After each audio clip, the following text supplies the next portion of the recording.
Guys, we got a new, amazing, out of nowhere kind of action RPG making waves, being very successful, somewhat a similar success level on Xbox 33, but not as much a higher player count, but it's still massive for what it is because this game originally was in early access for the longest time. I want to say maybe since 2023, and the love it's getting, the way it's able to be.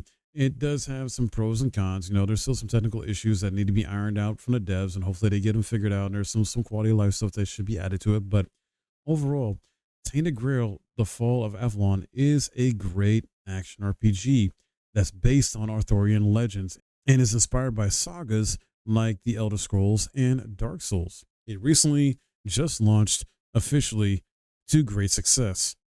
Player reaction to the title has been swift, and despite a few weeks filled with major releases, Questline's game has carved out a space for itself and is currently enjoying great success, at least on Steam. We don't know the numbers on console, but yeah, where it recently reached a peak of over 24,000 current players in the past 24 hours.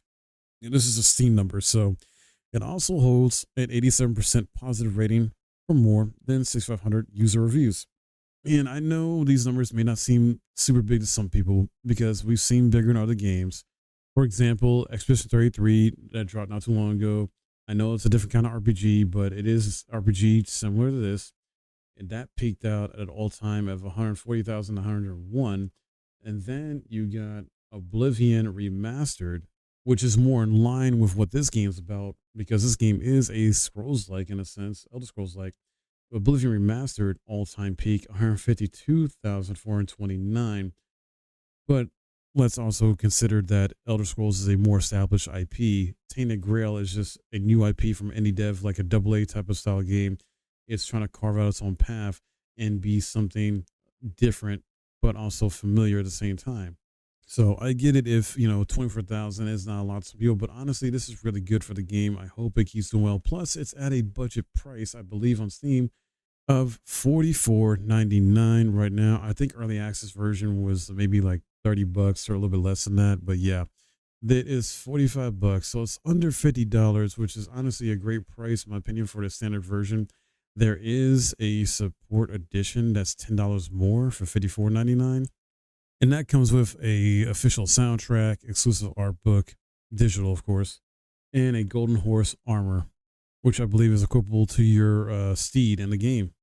But the thing that's special about this game is its writing as well as its gameplay mechanics, like the skills and abilities, things like that you can do. Apparently, you can turn enemies into cheese and other wacky stuff you can do, the way you can dual wield spells and weapons, and just it's so cool.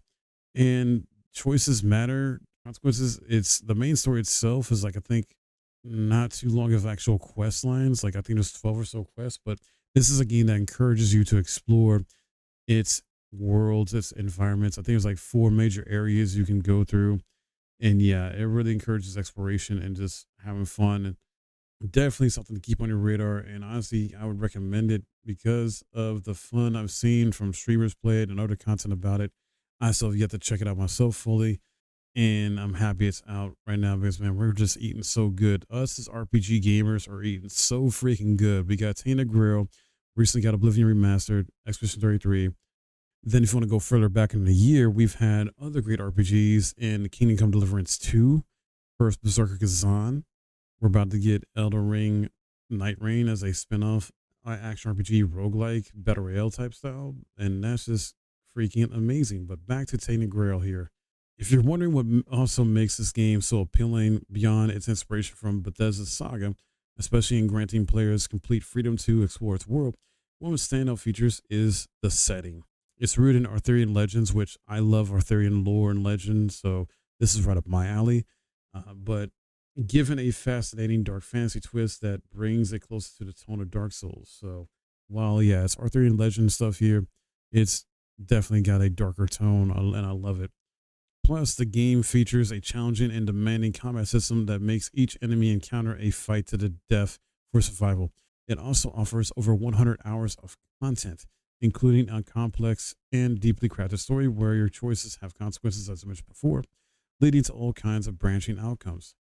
Moreover, the progression system allows for countless build possibilities, and the narrative constantly places players in morally ambiguous and difficult choices where there's rarely a clearly right or good option. So, if this has piqued your interest, you'll be glad to know there is a free demo available on all platforms if you'd like to give it a try before you maybe decide to buy it. And honestly, I think it's worth a buy, especially if this is your up your alley style of game. Like if you're into Souls games and Souls likes, or if you're into this Elder Scrolls games and it's being like a Scrolls like, yes, get it. Support these devs so they can make this game better over time, and hopefully maybe do a sequel if it even can get a sequel in the future.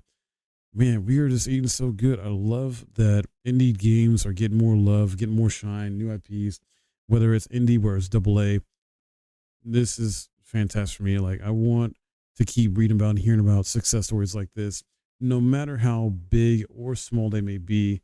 This is still fantastic, and I hope the numbers keep growing for this game because, yeah, it is fun. It does have some technical problems, like I said.